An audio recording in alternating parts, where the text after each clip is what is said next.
Hi everyone, welcome to the MrpTech Podcast. This is episode 56. My name is Matt. I am your host, and thanks so much for tuning in this week and joining us here on the MrpTech Podcast Network. Just a couple things before we start and we begin. If you've been listening to some of the other shows on the network,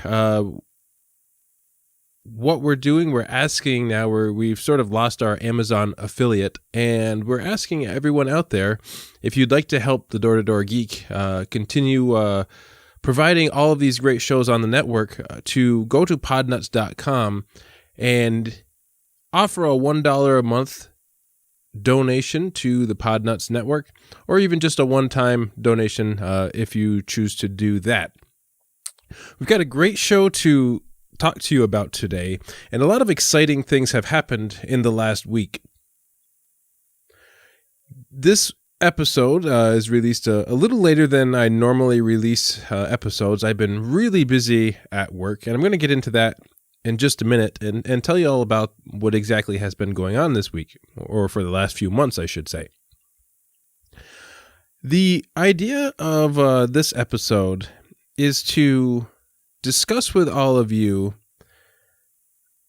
the difference between people, and I'm hopefully I'll come full circle and get this involved with technology in just a few minutes. But the difference between someone who is considered a professional and maybe somebody who is trying to act professional but has a little ways to go before they actually might be a professional. So let me start by talking to you all about something that I did this week at my local school. And I think I may have mentioned this before on the podcast, that I put together an event for my students who are young musicians, and I wanted them to see local professional musicians performing with some very talented guest artists. And they put on a fundraising event for the music department at my school district. So the idea was to hopefully inspire students to want to continue playing instruments, practice more, and get better. And then one day they can provide music to their communities, or be involved in other music programs when they go to college, etc. So I personally run a local professional big band. It's called the Adirondack Jazz Orchestra, and we're just basically made up of music educators who get together and perform quite often throughout the area, and we get a lot of students involved throughout the different school districts whenever we have the chance to. But this concert was something quite special because we had a world-famous trumpet player, Ray Vega. He's well known in the international jazz community for being a trumpet player, a Latin jazz percussionist. He is well known in his field, if you're familiar with that particular field. And we had a saxophone player, and we also had a trombone player come and perform with this big band as guest artists. And so putting all these different people together in the same place, you're working with upwards of 25 different musicians, and you never quite know how exactly things are going to work as far as personalities go.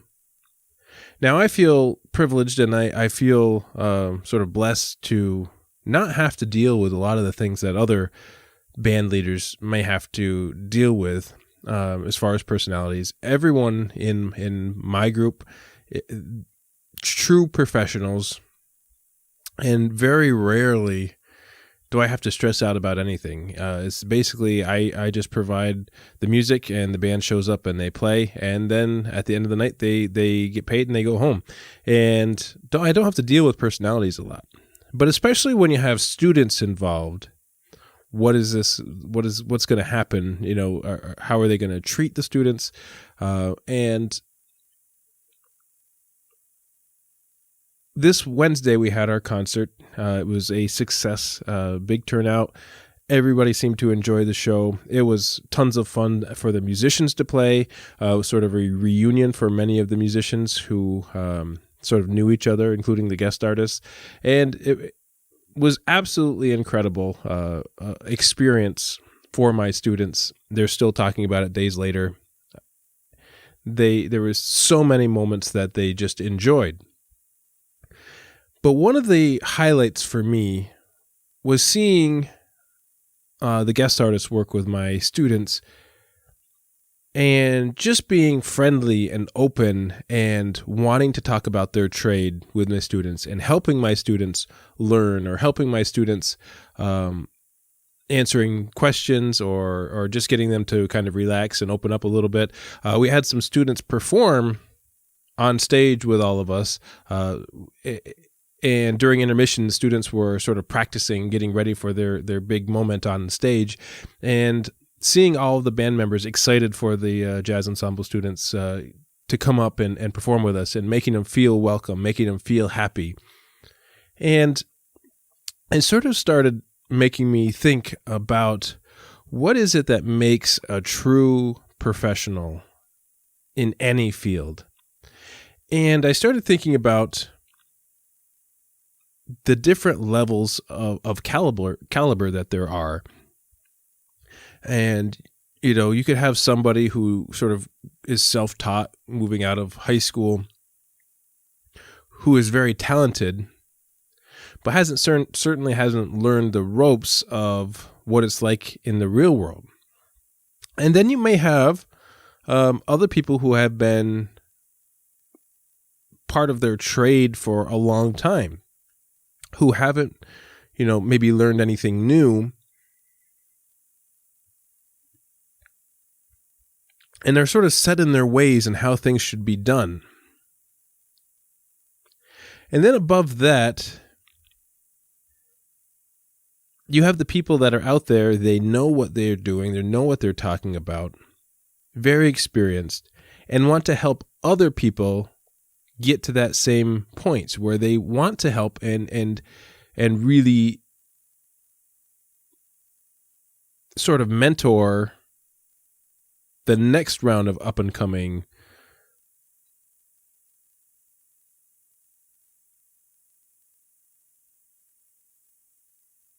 maybe students or persons who are still developing their skills. And then you go to the class of professional, where you may be some of the best in the world. And so, to give you an example, Ray Vega, as I mentioned, well known in the international jazz community, he's one of the best in the world. And at that level, I've met several musicians who are at that level. And every single time that I meet these types of people, they have a unique characteristic. And that is that they are the true professionals. They are there to do a job. They are there to help the younger ones out and encourage them to continue doing what they do. They know they're not going to be around forever. And most importantly, there is no ego involved.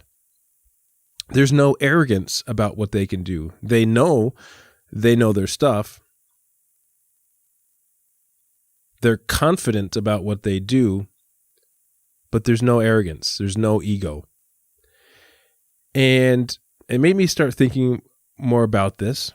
And at that level, things like arrogance and ego are just not tolerated.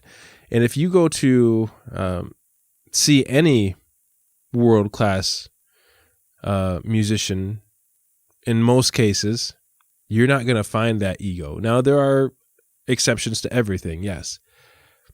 But at that world-class level, if you have an ego, or if you have if you're arrogant, in more cases than not, you're not going to be asked back. You're not going to have the opportunity to keep doing this for very long, unless you're doing, something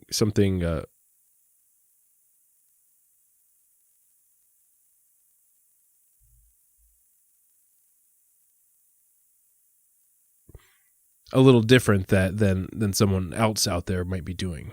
So how do I relate this to tech world? Well, let's talk about any type of technology professional out there. We've all had to deal with them before, whether it be we're having internet connections with internet connection problems. So a few months ago, we had problems with our ISP, and we had to have some local professionals come out and take a look at our whole setup with our cable internet access. And these probably are hourly workers. There was several that showed up and getting paid by the hour, probably, or a small salary of some kind. There was a person who was obviously higher up, and a person sort of mentoring along with him, learning the ropes of the trade. And just the communication that went back and forth in the 20 minutes that they were at our house, it really gave you the sense that, one of these guys was really arrogant about what he does. The other person was just trying to learn and not sort of get in the way. And I hate to see stuff like that, especially if you're just starting out in a new job and you're trying to learn a trade that you've maybe never been in before. And we have to kind of remember that we don't know everything. And I've said before, I'll be a lifelong student and try to learn and continue learning. It's also important to remember that you are not the best. There's always somebody out there who is better at whatever it is that you're doing than you are. There's no doubt about it. There's always going to be somebody out there who can do something a little different than you are doing it. And more importantly than that, I think that's a real big indication of the type of person that you are and the type of clients that you're going to end up working with. So here's just a couple of things that I've always been told as far as being professional and being a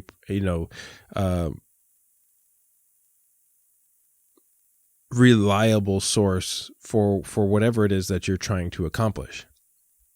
And the first thing is a lesson that I learned in college. And I used to have a professor who would say, early is on time is late, and when you're late, you're fired. And that's something that just has stuck with me for years now. I'm early for everything. There's reasons why I like to be early for things, but I do not like to be late. I do not like to arrive exactly on time either. I like to arrive 10 minutes early of where I'm supposed to be, maybe even 10 to 15 minutes early, just in the case that something crazy happens, to allow for a little bit more time. So promptness is something that to me is the epitome of professional. If you are someone who shows up late consistently, that's just not professional in my mind. The next thing is you have to be able to work with other people, and you have to be able to work with people with different personalities. And you have to there are people out there that just aren't professional, and you have to learn to work with them. You have to learn to brush off things that happen. And if you want to stay on top of things, you really have to be a resource for the people that you work with as I mentioned earlier, mentoring younger people and sort of getting them on board and teaching them the skills of being a professional. That's something that has to be taught. Not everybody understands that at some point in time. So you have to be that resource for other people in your company or school or whatever it is.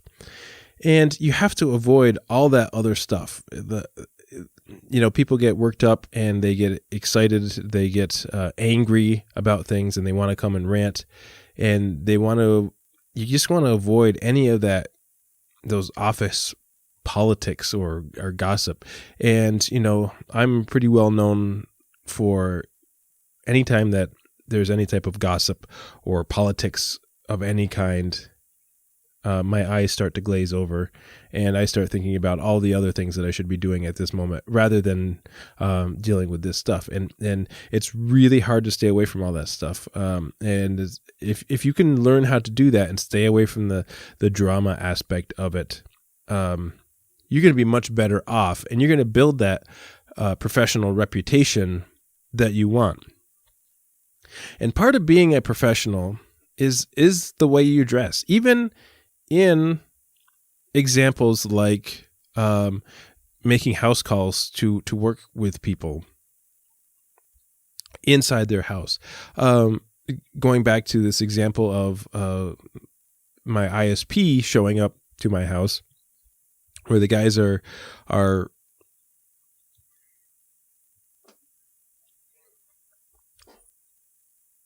wearing dirty clothes, ripped up clothes and that type of thing, and it's to the point where we have to ask these guys, the ISP technicians, to either take their shoes off or cover their shoes up before they're walking through our house. And, we're not really stringent on those types of things, but just dressing professionally, wearing a shirt and a tie sometimes will make a big difference. It makes a big impression. Even if you're working on certain things, how you look and how you come across is something that is very important, believe it or not. And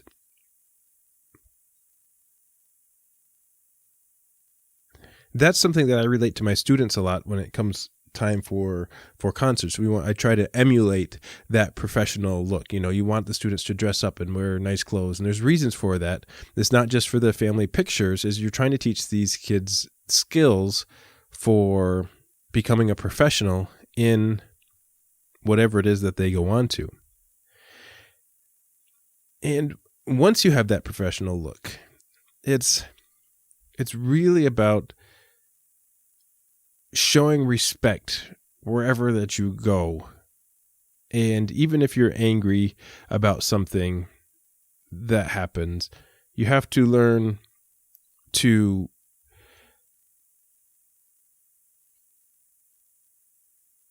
really take whatever happens. If anything bad happens or something doesn't work the way that you need to do, you need to keep that composure. And we're all, we all make our mistakes here and there, but being able to keep your composure is a skill that not a lot of people have. And it's really tough to keep going through with that. And most importantly, get the job done. Do whatever it is that you're set out to do. Even if it's difficult, you got to become reliable. You have to work through it, and you have to make sure it's done correctly. More people today, they don't take any pride in their work. And I don't know how many times we go through a drive-through in a restaurant. It's so fast-paced for those workers inside. I've worked in the food industry for many years, and I made plenty of mistakes, but when you go to the same establishment over and over and over, and the same mistakes are made over and over and over, there's a management problem and there's a staffing problem, and somebody needs to come in to work on that.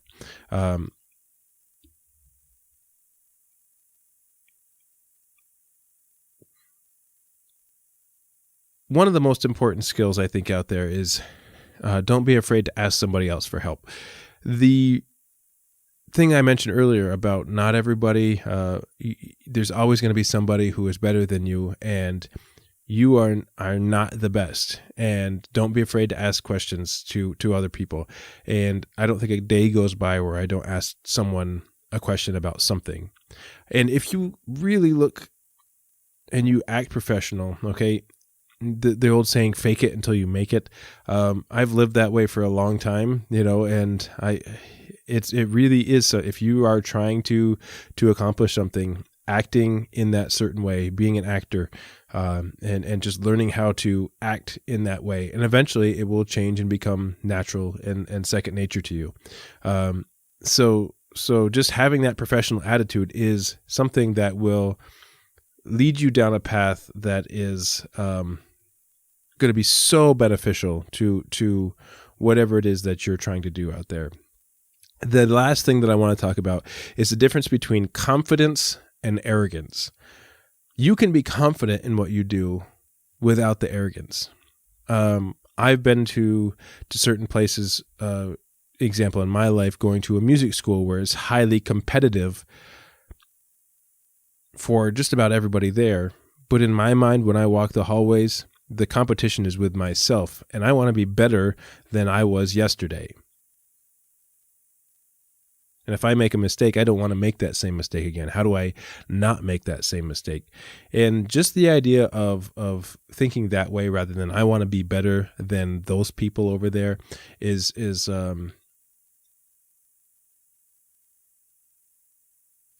a big change in how a lot of people think. And so anybody who makes condescending remarks as they're trying to do a job, that's arrogance. That's not confidence. You can be confident. You can have a positive attitude that you're going to do it and have a job right. And being able to use the correct terminology with your clients without making them or belittling them, that gives you, makes yourself feel better, but that also gives you, the people that you work with, the clients, a better perception of the people that they've hired to do the job.